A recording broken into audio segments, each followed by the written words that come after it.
सर्वांना नमस्कार. आपल्या सगळ्यांचे मनापासून आभार मानतो की माझ्या विनंतीला मान देऊन आपण सर्वजण पत्रकार परिषदेसाठी उपस्थित राहिलात. आजची पत्रकार परिषद घेण्याचं एकमेव कारण की तुळजापूर मतदारसंघामध्ये गेली अनेक वर्ष झालं विकास हा फक्त नावालाच झाला आहे आणि विकासाच्या नावाने दिंडोरा जे पिटवणारे लोक आहेत ते कायम आलटून पलटून सत्तेवरती बसण्याचा प्रयत्न करत आहेत. मतदारसंघाची अवस्था इतकी बिकट आहे की मतदारसंघामध्ये अजूनही 50% गावामध्ये रस्ते नाहीत. लोकांची हाल आहेत. रस्ते नसल्यामुळं खड्ड्यामध्ये पडून कित्येक बळी गेले. तरी ना इथल्या राजकारण्यांना दया आली ना इथलं प्रशासन गांभीर्यानं घेते. तरी आम्ही विकासाची गंगा आणली. आम्ही मतदारसंघामध्ये इतके कोटी रुपये आणले. आम्ही असा विकास केला. भविष्यामध्ये इतके हजार कोटीचं आम्ही नियोजन केलं आहे. असं जे मतदारांना भासवण्याचं आणि वेड्यात काढण्याचं काम प्रस्थापिताकडून होत आले किंवा आजही तो एक भास निर्माण केला जातो आहे. हे खरं तर दुर्दैव आहे इथल्या मतदारांचं, या मतदारसंघाचं. तुळजाभवानी हे संबंध महाराष्ट्राचं कुलदैवत आहे. या मतदारसंघाचा ज्या मानाने विकास होणं अपेक्षित होतं असा विकास झालेला नाही. तरीसुद्धा इथल्या मतदारांना वेड्यात काढून जे कायम सत्तेमध्ये राहण्याचा प्रयत्न करतायत त्यांचं आता कुठंतरी त्यांना बाजूला करणं हे आता मतदारांनी मनावर घेतलं पाहिजे. मतदारसंघामध्ये ज्या प्रमुख गोष्टी आवश्यक आहेत त्या इथं दिसत नाहीत म्हणण्यापेक्षा नाहीत. शिक्षणाची काय अवस्था आहे? जिल्हा परिषदच्या शाळा मोडकळीस आल्यात. ज्या शाळेत 2-5 वर्षापूर्वी 100 विद्यार्थी असायचे ती शाळा आता 20-25 विद्यार्थ्यावरती येऊन थांबली.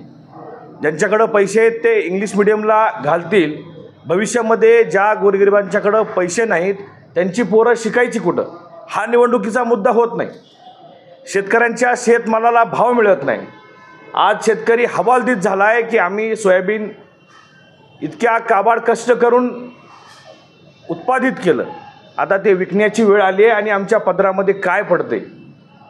तर इथं प्रस्थापित विद्यमान आमदारांच्याकडनं फक्त विमा आणि अनुदान याची जाहिरातबाजी केली जाते. मी आत्तापर्यंत पूर्ण संबंध मतदारसंघ फिरलो, गावागावातील प्रत्येक नागरिकांना, शेतकऱ्यांशी संवाद साधला.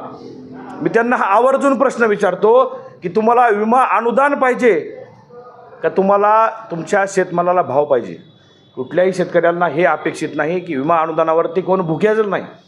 प्रत्येकांना आपल्या मालाला भाव मिळण्याची अपेक्षा आहे. पण शेतमालाला भाव देण्यासंदर्भात या ठिकाणी प्रस्थापित आमदार या ठिकाणी भाष्य करत नाही. हे दुर्भाग्य. तुमचं विमा अनुदान नको आहे आम्हाला, तर आमच्या मालाला भाव मिळावा या संदर्भात आमदार साहेबांनी कधी तोंड उघडले का? सभागृहात किंवा बाहेर तरी ते शेतकऱ्यांच्या मालाला चांगला भाव मिळावा म्हणून कधी बोललेत का? दुधाला भाव वाढावा म्हणून कधी बोललेत का? आमच्या पोराबाळांना चांगली शिक्षण व्यवस्था नाही, इथं आपल्या पोराबाळांना चांगलं शिक्षण मिळावं म्हणून आमदार साहेबांनी कधी तोंड उघडले का? आपल्या तुळजापूर तालुक्यातील मतदारसंघातील एखाद्या जिल्हा परिषदच्या शाळेत जाऊन मागच्या 5 वर्षात आमदार साहेब कधी बसलेत का? आणि गोरगरिबाची पोरं कशी शाळा शिकतात, त्यांचं भविष्य उज्ज्वल कसं होऊ शकतं या संदर्भात त्यांनी कधी विचार केला आहे का? हा खरं तर प्रश्न आहे. निवडणूक ही मुद्द्यावरती होणं अपेक्षित असताना ही निवडणूक एक वेगळ्या प्रकारचं वारं निर्माण करून केली जाते. प्रामुख्यानं ही निवडणूक 2 पद्धतीने खेचण्याचा प्रयत्न केला जातोय दोन्हीही पक्षाकडनं. हे प्रस्थापित लोक आलटून पलटून सत्तेमध्ये येण्याचा प्रयत्न करतात. यांच्या मुद्द्यामध्ये निवडणुकीमध्ये कुठेही सर्वसामान्य शेतकरी, शेतमजूर, बेरोजगार, तरुण, विद्यार्थी, शिक्षण, आरोग्य हे एकही विषय नाहीत. एकमेकांनी एकमेकावरती टीका टिप्पणी करायची. निवडणुकीमध्ये मुद्दे असायला पाहिजे. आमच्या पोराबाळांचं शिक्षण, आमची आरोग्य व्यवस्था. प्रत्येक शासकीय कार्यालयामध्ये जो भ्रष्टाचार होतो, विशेषतः पंचायत समितीमध्ये प्रत्येक कामामागे, प्रत्येक योजनामागे सर्वसामान्यांचा खिसा कापला जातो, त्यांची पिळवणूक होते, त्यांचं रक्त पिलं जातं. याच्यावरती का निवडणूक होऊ शकत नाही? हे निवडणुकीचे मुद्दे होऊ शकत नाही का? खऱ्या अर्थानं दुर्भाग्य आहे आमचं. मी फक्त उमेदवार म्हणूनच नाही तर या तालुक्यातील नागरिक म्हणून सुद्धा या गोष्टी बोलतोय.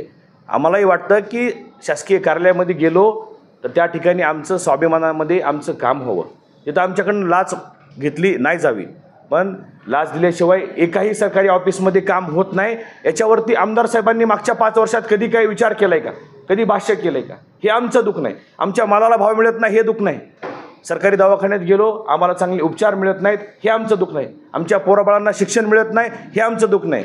या धाराशिव जिल्ह्यामध्ये वर्षानुवर्ष राज्य करणारे, गोरगरिबांना गुलाम करून ठेवणारे जे प्रस्थापित लोक आहे, यांनी या तुळजापूर तालुक्यामध्ये विशेषतः धाराशिव पूर्ण संबंध जिल्ह्यामध्ये 5,000 युवकांना त्यांच्या हाताला काम मिळावं असा एक तरी रोजगार निर्माण केला आहे. ज्या सहकारी संस्था होत्या त्यासुद्धा बंद पडल्या.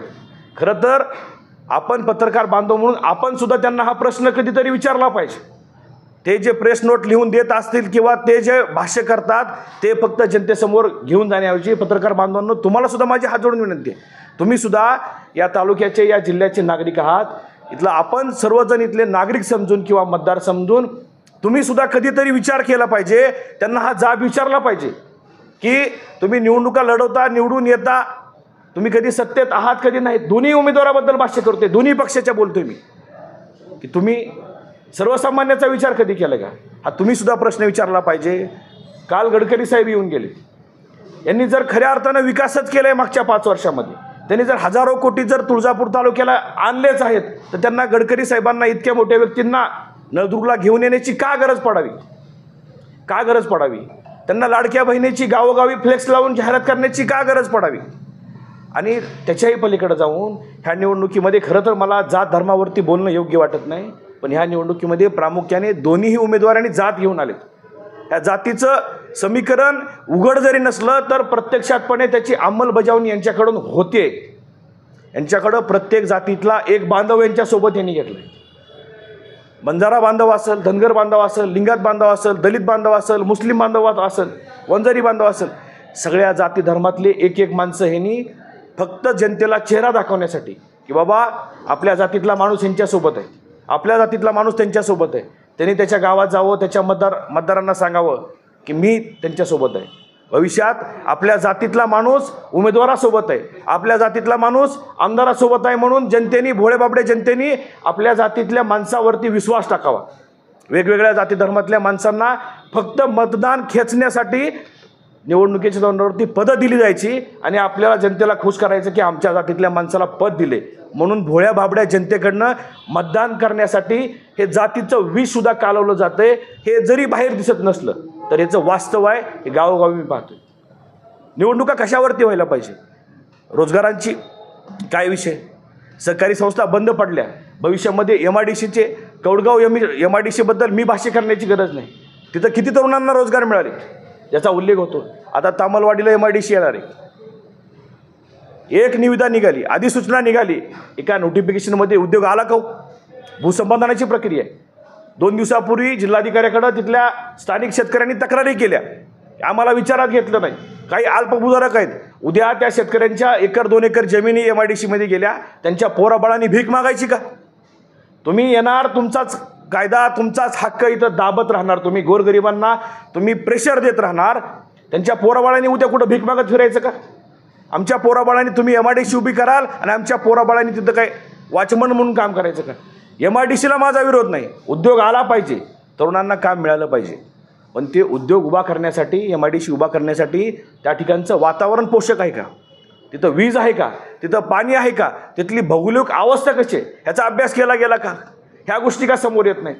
130 का 150 उद्योजक आपल्या या तामलवाडीच्या MIDCमध्ये गुंतवणूक करण्यासाठी तयार असल्याचं सांगितलं जातं. त्यांच्यासमोर बैठका घेतल्याचं आपल्याला सांगितलं जातं. पण कुठला उद्योजक स्वतःहून म्हणलं का आम्ही तो इच्छुक आहे?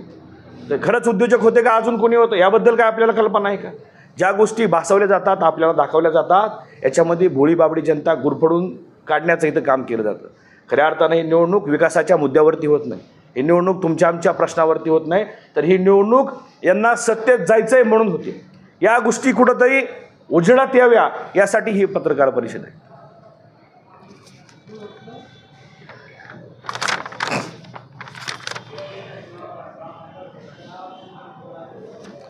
गडकरी साहेबांच्या सभेमध्ये आणि त्यानंतर ज्या काही प्रेसला बातम्या येत आहेत कालपासून आजपासून की भविष्याचा विचार करणाऱ्या व्यक्तीचा पाठीमागं जनतेने उभं राहावं.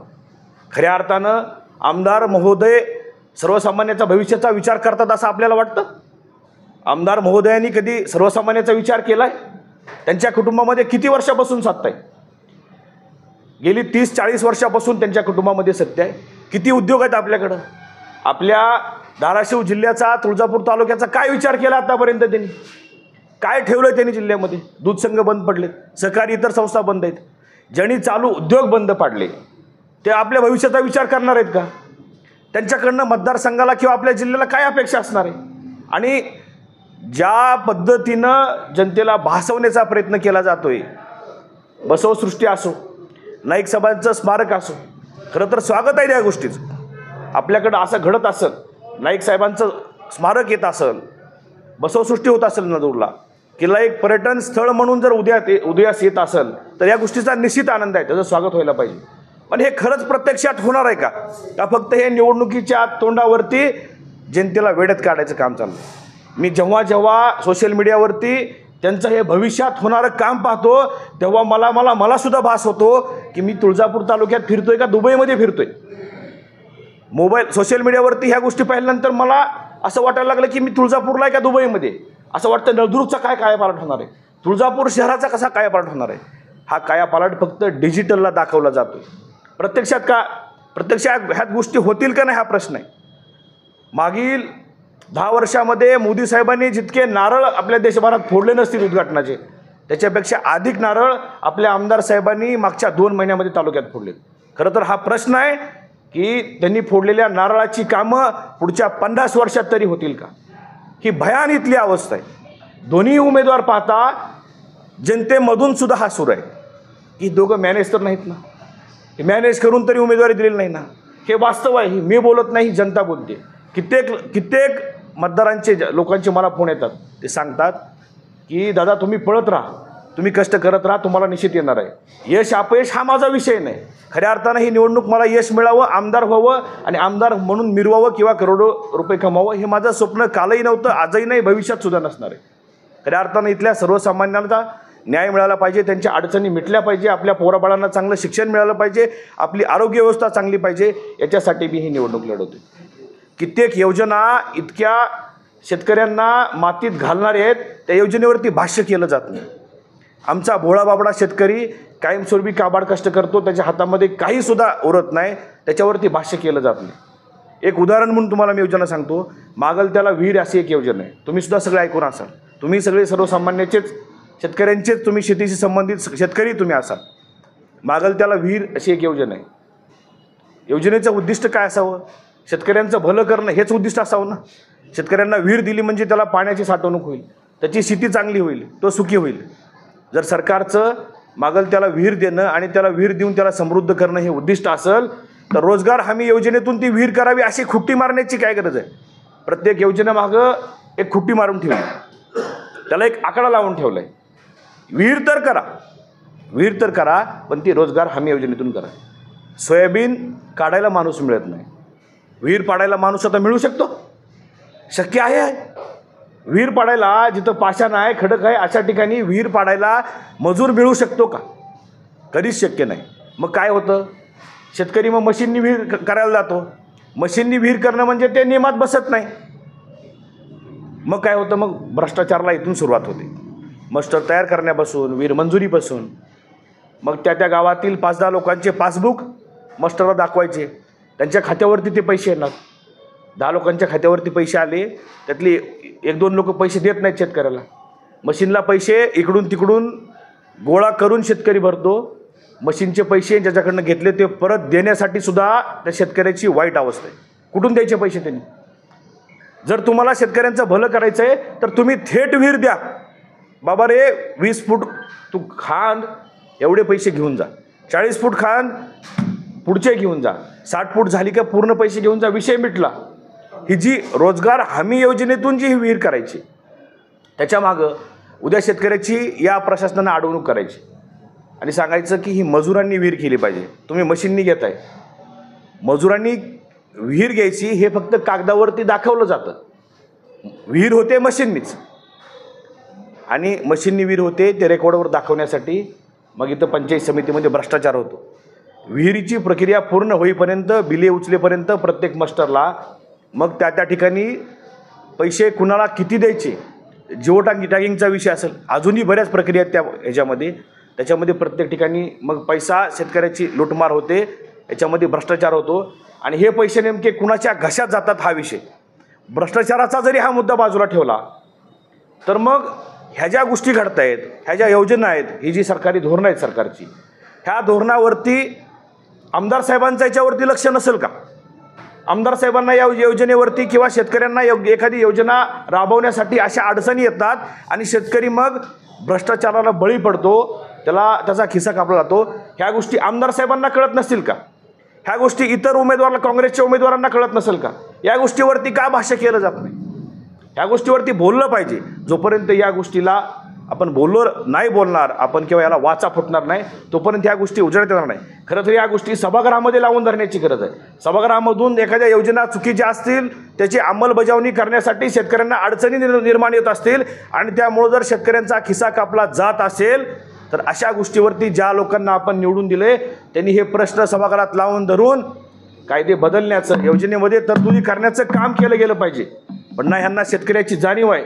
मला तर हा प्रश्न आहे की दोन्हीही उमेदवार सर्वसामान्याचं भलं करण्यासाठी सक्षम नाहीत. हा माझा आरोप आहे. दोन्हीही उमेदवार गोरगरिबांचं भलं करण्यासाठी सक्षम नाहीत. मी आपल्या माध्यमातून दोघांनाही ओपन चॅलेंज देतो की दोघांनाही माझ्यासमोर चर्चेला यावं. मी आपल्या पत्रकार बांधवांना विनंती करतो, असा प्रोग्राम, असा कार्यक्रम तुम्ही आयोजित करा. तिघांनाही एकत्रित बसवा समोरासमोर की गोरगरिबांच्या भविष्यासाठी तुमच्याकडं काय स्वप्न आहे, तुमच्याकडं काय ध्येय आहे, तुमच्याकडं उद्दिष्ट काय. तुम्ही तिघांनाही विचारा प्रश्न, तुम्ही विचारले पाहिजे. खरं तर पत्रकार बांधवसुद्धा आपल्या तालुक्याचा, जिल्ह्याचा विकास करण्यामध्ये एक कणा होऊ शकतो. तुम्ही स्वतः जर आवाज उठवला आणि तुम्ही जर प्रयत्न केला तर या गोष्टी होऊ शकतात. तुम्ही मला सुद्धा प्रश्न विचारले पाहिजे. मी काय करणार आहे, माझ्याकडे काय उद्दिष्ट आहे, माझ्याकडे ध्येय काय पुढं मतदारसंघाचं, ह्या गोष्टी तुम्ही सुद्धा मला विचारणं गरजेचं आहे. तसं त्यांनाही विचारणं गरजेचं आहे. आपल्या माध्यमातून मी त्या दोघांनाही आवाहन करतो आणि तुम्हाला सुद्धा मी आवाहन करतो, विनंती करतो की तुम्ही तिघांना एका मंचावरती बोलवा, एकत्र बोलवा. तिघांनाही प्रश्न विचारा की तुमच्याकडे उद्दिष्ट काय. सर्वसामान्याच्या जगण्यामध्ये तुम्हाला चांगले दिवस आणण्यासाठी तुम्ही भविष्यात काय करू शकता. विकास, एवढा निधी आणला, तेवढा निधी आणला म्हणजे विकास झाला का? जोपर्यंत आमची पोरं बाळं शिकणार नाहीत, स्वतःच्या पायावर उभी राहणार नाहीत, तोपर्यंत त्यांच्या घरामध्ये 4 पैसे येणार नाहीत. जोपर्यंत त्यांच्याकडे 4 पैसे येणार नाहीत तोपर्यंत त्यांच्यावर घरावरली त्यांच्या पत्री निघून त्यांच्या घरावर स्लॅब पडणार नाही. हा मार्ग आहे. तर हा मार्ग बाजूला राहिला, जोपर्यंत आमच्या मालाला भाव मिळणार नाही तोपर्यंत आम्ही सुखी होणार नाही. हे सगळेच मुद्दे कुठं तर बाजूला केले जातात आणि निधी आणला, इतके 1000 कोटी आणला, तितके 1000 कोटी आणला, ह्याच्यावरती ह्या निवडणुका होत असतील.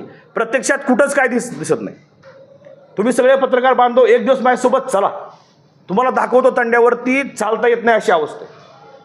मोटरसायकल जात नाही, कार जात नाही, तिथलेही लोक जगतात ना. कारण काय, असे कित्येक तंडे आहेत. मी 90% तंडे असतील, सगळे तंडे फिरलोय मी. तिथल्या तंड्यांनी अजून आमदार कसा असतो बघितलाच नाही. तिथल्या लोकांनी बघितलं असेल फोटोमध्ये किंवा गर्दी करण्यासाठी जेव्हाही लोक बोलवतात त्या लोकांनी बघितलं असेल, पण प्रत्यक्षात तंड्यातल्या मातीनी आमदार कसा असतो अजून बघितला नाही. अजून आमदारच बघितला नाही, पूर्वीचे असोत किंवा आत्ताचे असू दे. मग ही काय, तिथं लोक राहत नाहीत का? त्या नागरिकांची जबाबदारी तुमची जबाबदारी नाही का? चाललंय असं की जास्त अधिक जिथं मतदार आहेत, जिथं लोकसंख्या आहे, ती गावं टार्गेट करायची, त्यांना निधी दिल्याचा प्रयत्न करायचा, त्यांना वेगळा भास निर्माण करायचा, त्या ठिकाणी 4 पैसे टाकायचे आणि तो निधी देऊन झाला त्यांच्याकडं मतदान घेण्याचा प्रयत्न करायचा. पण जे 1000 मताच्या आतली गाव आहेत, जिथं तांडे, जिथं मतं कमी असतात, अशा लोकांच्याकडं सर्रास दुर्लक्ष करायचं. इथं कुणीतरी तुळजापूर शहरात राहणारा पण एखादा बांधव असेल, हगलूरसारख्या ठिकाणी माझं घर आहे, एखादा व्यक्ती तांड्यामध्येही राहतो, अहो तो पण माणूस आहे, त्याला पण मन आहे, त्यालाही भावना, त्याला वाटत नसेल का आमच्याकडे लाईट असावी, त्याला वाटत नसेल का आम्हाला रस्ते असावे, पाणी असावं. ते कसे जगत असतील? या सगळ्या नागरिकांची जबाबदारी ही आमदारांची जबाबदारी नाही का? त्यांना का नाही वाटलं आत्तापर्यंत की आपण एखाद्या जिल्हा परिषद शाळेत जाऊ? आमदार जर एखाद्या शाळेत जाऊन बसले तर आजूबाजूच्या 10-20 खेड्यातल्या शाळा सुधारतील, ह्याच्या विचारांच्या मनात नाही आला. मी कालच रात्री आमदार साहेबांची न्यूज बघितली. काल अंदूरच्या बाजारामध्ये ते फिरत होते मतदारांना विनंती करत, येणाऱ्या 20 तारखेला आम्हाला मतदान करा, सहकार्य करा, कमळ हे आमचं चिन्ह आहे. मला खरं तर ते बातमी बघितली, मला वाईट वाटलं. खरं तर गेली 5 वर्ष झालं आमदार साहेब या तुळजापूर तालुक्याचं नेतृत्व करतायत. त्या अंदूरमध्ये भाजीपाला विकणाऱ्या आसपासच्या कित्येक खेड्यामधून महिला येतात, खरेदी करण्यासाठी सुद्धा महिला येतात. त्या अंदूरमध्ये महिलांना जाण्यासाठी शौचालय नाही. आपल्या सगळ्यांना माहिती आहे, 1-1.5 महिन्यापूर्वी त्या बसस्टँडमध्ये मी निषेध व्यक्त केला होता. मी निषेध व्यक्त केला म्हणून मी माझी पाठ थुपटून घेण्याची माझी इच्छा नाही. फक्त मी हे निदर्शनास आणू इच्छितो की आमदार महोदयांना काल अंदूरचा बाजार आठवला, तिथल्या मतदारांना आकर्षित करण्यासाठी, त्यांना चिन्ह सांगण्यासाठी, मतदान करण्यासाठी त्यांनी विनंती केली. पण आमदार साहेब खरं तर ह्या गोष्टी मला बोलवत नाहीत. मला वाईट वाटतं. मागच्या 5 वर्षात किंवा कित्येक वर्षानुवर्ष त्या अंदूरमध्ये बसस्टँड नाही. अंदूरमध्ये खंडेरायाचं मंदिर आहे. आपल्या तालुक्यातूनच काय राज्यभरातून भाविक तिकडे येतात. त्यांनी शौचालयाला जायचं कुठं हा प्रश्न आहे. त्याची फिकीर तुम्हाला आतापर्यंत कधीच वाटली नाही. तुम्हाला आता बाजार आठवतो, तुम्हाला गर्दी आठवते. आता 2 दिवसांनी नळदुर्गचा पण बाजार येणार आहे. आमदार साहेबांना मी हे सांगतो की तुम्ही मतदान मागण्याच्या बहाण्याने तरी जावा. हे निमित्त असेल, बाजारामध्ये गर्दी असते, तुम्ही त्यांना आवाहन करण्यासाठी तरी जावा तुम्ही. आणि तिथल्या बाजारात येणारे विक्रेते असतील, खरेदीदार असतील, त्यांना तुम्ही विनंती करा मत मागण्याची. पण मतदान मागता मागता ते नेमकं कशा गटारीवरती बसतात, कशा कचऱ्यामध्ये बसतात. पावसाळ्यात गटारीचं पाणी, पावसाचं पाणी त्यांच्या भाजीपाल्यावरती येतं, हे पण बघा. मागच्या 5 वर्षात तुम्ही हे सुद्धा बघायला पाहिजे होतं. तुमच्याकडे असेल खूप पैसा, तुमच्याकडे खूप पॉवर असेल, सगळ्या गोष्टी असेल, म्हणून काय तुम्ही गोरगरिबाचा जीव घेणार? म्हणून काय तुम्ही गोरगरिबांचं जगणं मान्य करणार नाही? खऱ्या अर्थानं हे वास्तव आमदार साहेबांनी सुद्धा स्वीकारलं पाहिजे. मी हे अजून सुद्धा सांगतोय, दोन्ही उमेदवार हे निवडणूक लढवण्यासाठी किंवा निवडून येण्यासाठी सक्षम नाहीत. निवडून आले तरी सर्वसामान्याच्या अडचणी मिटवण्यासाठी ही माणसं सक्षम नाहीत. गोरगरिबांचं भलं यांच्याकडनं होणार नाहीत. मी जबाबदारीने सांगतो. तेरच्या बरेच नागरिक असे मी संपर्कात आहे.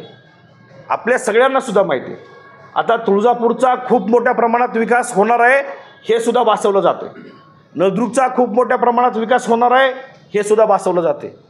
पण मला आमदार साहेबांना प्रश्न विचारायचा आहे. आमदार साहेब, तुम्ही तेरचे नागरिक काय तुमच्या नावाने ओरडत आहेत?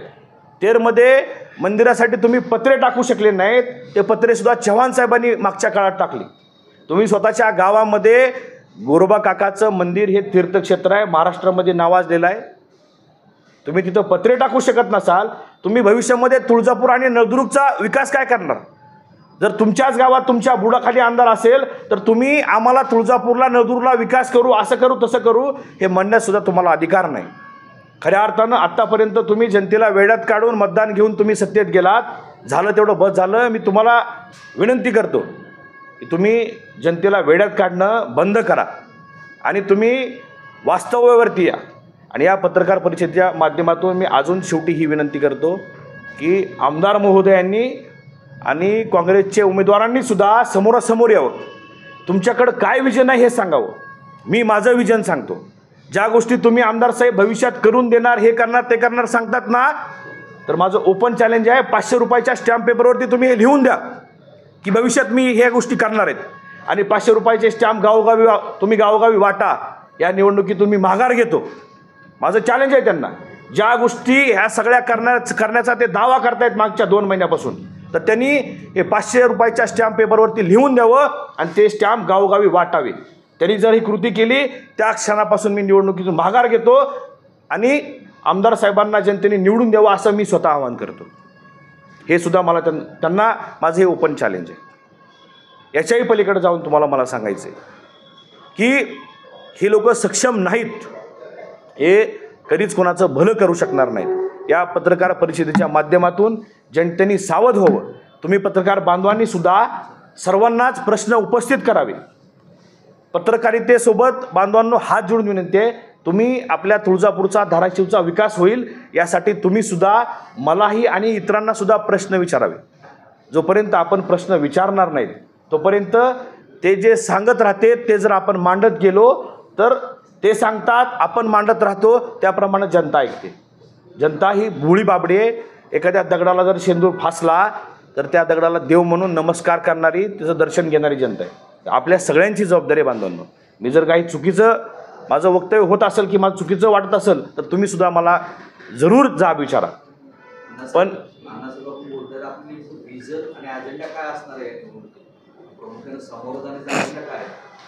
मी ह्या निवडणुकीमध्ये हा अजेंडा समोर घेऊन जातो आहे. माझं प्रथम उद्दिष्ट आहे की गोरगरिबांच्या सर्वसामान्यांच्या पोरांना भविष्यामध्ये चांगलं शिक्षण मिळालं पाहिजे, शेतकऱ्यांच्या शेतमालाला चांगला भाव मिळाला पाहिजे, आपली जी कोलमडलेली आरोग्य व्यवस्था आहे ही ठीकठाक झाली पाहिजे आणि गोरगरिबांना चांगले उपचार मिळाले पाहिजे. शासकीय कार्यालयामध्ये जे अडवणूक होते, पिळवणूक होते ही थांबली पाहिजे. शासनाच्या ज्या चुकीच्या योजना आहेत त्याची अंमलबजावणी करण्यासाठी अडचणी येतात आणि त्या ठिकाणी सर्वसामान्याची प्रशासनाकडनं पिळवणूक होते, ती पिळवणूक थांबली पाहिजे आणि त्या योजनेची योग्य अंमलबजावणी व्हावी यासाठी प्रयत्न केले गेले पाहिजे. अजेंडा हा इतर राज्यस्तरीय किंवा राष्ट्रीय पातळीवरती त्या मोठ्या गोष्टीवरती भाष्य करण्याऐवजी मला असं वाटतं की जे आमच्या ताटात पडले त्या गोष्टी काढणं आधी महत्त्वाच्या आहेत. ज्या आमच्या दैनंदिन जीवनामध्ये रोज अडचणी येत नाही त्या अडचणी तर दूर झाल्या पाहिजे, त्याच्यानंतर आपण पुढच्या गोष्टीबद्दल भाष्य करू शकतो.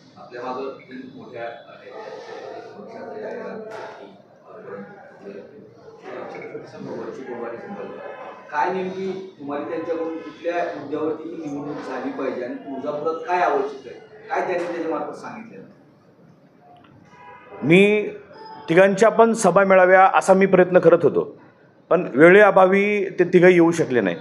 पण त्यांचा निरोप लवकरच आज संध्याकाळपर्यंत तुळजापूरमधील जनतेला निश्चित येईल आणि तुळजापूरचा सर्वांगीण विकास व्हावा आणि तो आमच्या माध्यमातून व्हावा हाच त्यांचा संदेश आणि तेच यांचं म्हणणं आहे तिघांचं पण. आपण मागील जे 3 महिन्यामध्ये आंदोलन केले ते जागोजागी तेच आंदोलन आपण 5 वर्षांमधून केलेत का? केले असेल तर मग विद्यमान आमदार त्यासोबत आपण जाग विचारलाय का? हे जे कामं झाले असते आपण आंदोलन मागणी केले असते.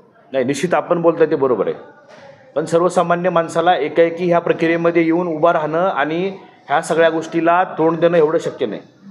आपण विचारलेला प्रश्न मी मान्य करतोय. मी 3 महिन्याच्या आधी मी जरी आंदोलनं केली नसतील त्याबद्दल मी भाष्य करणार नाही, पण मी सांगतो मी 5 सप्टेंबरपासून जनतेला स्वतःला वाहून घेतलेलं आहे. निवडणूक ही प्रक्रिया 20 तारखेला मतदान 23 तारखेला होऊन जाईल, पण जनतेला 24 तास मी उपलब्ध आहे. 20 तारखेनंतरही उपलब्ध आहे आणि 23 तारखेच्या निकालानंतर सुद्धा उपलब्ध असणार आहे आणि कायमस्वरूपी असणार आहे.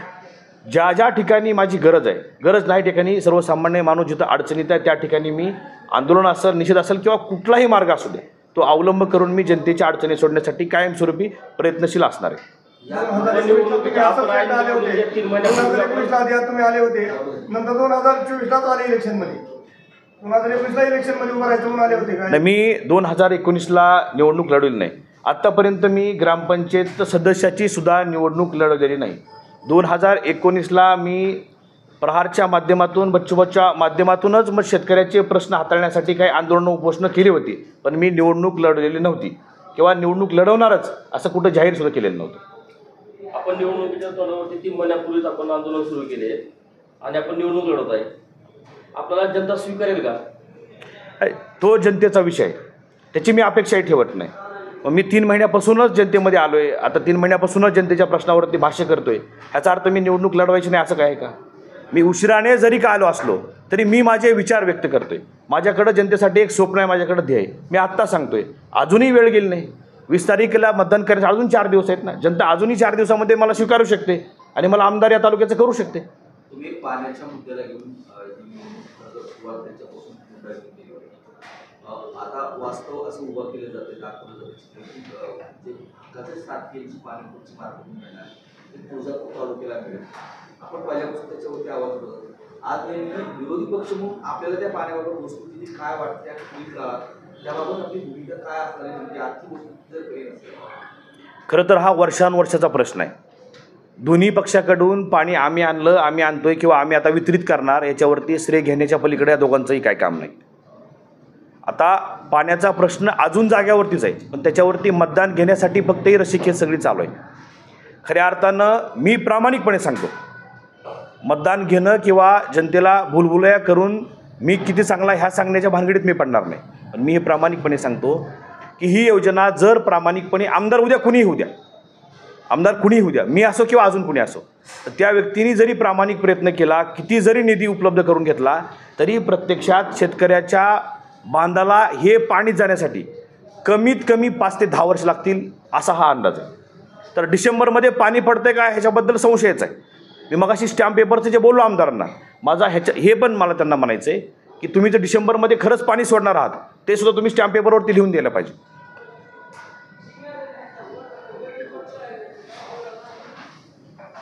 धन्यवाद.